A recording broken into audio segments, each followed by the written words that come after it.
உங்க முன்னாடியே இவ்ளோ பெரிய பிரச்சனை நடந்துட்டு இருக்கு. இல்ல ருத்ரா, நானும் நல்லபடியா எவ்வளவு பொறுமையா எடுத்து சொன்னேன். யாரும் கேட்க மாட்டேங்கிறாங்க. முதல்ல இந்து காயத்ரியை பிடிச்சி வெளியே தள்ள போனா.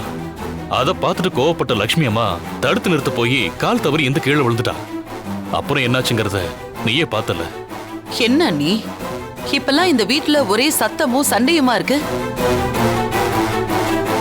இங்க பாருங்க லட்சுமி, நான் எல்லாத்தையும் வாட்ச் பண்ணிட்டு தான் இருக்கேன். நீங்க இந்து அண்ணிய தேவையில்லாம ட்ரிகர் பண்றீங்க.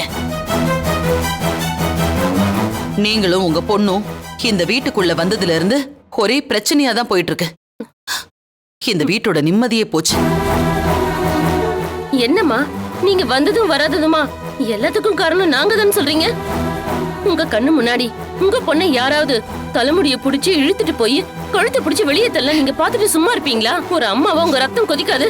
அது மாதிரிதான் நம்ம எனக்கும் இருக்கும். இங்க பாரு ருத்ரா, இவங்கள பத்தி எல்லாம் உனக்கு எதுவுமே தெரியாது. நம்ம நிம்மதியை கெடுக்கணும்னு தான் இவங்கள இந்த வீட்டுக்குள்ளே வந்திருக்காங்க.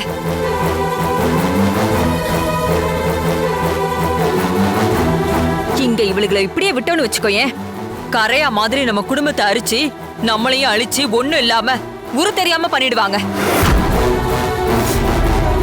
நம்ம இவங்க கிட்ட எல்லாம் ரொம்ப கவனமா இருக்கணும். ஏய் இந்து, இத பாருமா, முதல்ல ஒரு பிரச்சனை வருதுன்னா நாம உட்காந்து அமைதியா பேசினாலே அந்த பிரச்சனை தானா முடிஞ்சிடும்.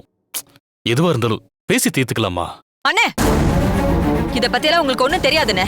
தயவு செஞ்சு இவங்களுக்காக மட்டும் நீங்க பாவம் பார்க்கவே பார்க்காதீங்க. அண்ணி விடுங்க, அவங்க எங்க வேணா தங்கிட்டு போகட்டும், விட்டு தொலைங்க. அப்படியெல்லாம் விட முடியாது ருத்ரா. அத்தை விடுங்க அத்தை. அனிதா, ருத்ராக்கு தான் இவங்கள பத்தி தெரியாதுன்னா உனக்குமா தெரியாது? அப்படியெல்லாம் அவளை ஈஸியா விட்டுட்டு போக முடியாது. இந்து விடுமா, பேசி பேசி பிரச்சனை பெருசு பண்ணாத. லட்சுமிமா, தயவு செஞ்சு உங்க பொண்ணை கூட்டு உள்ள போங்க. போங்கம்மா.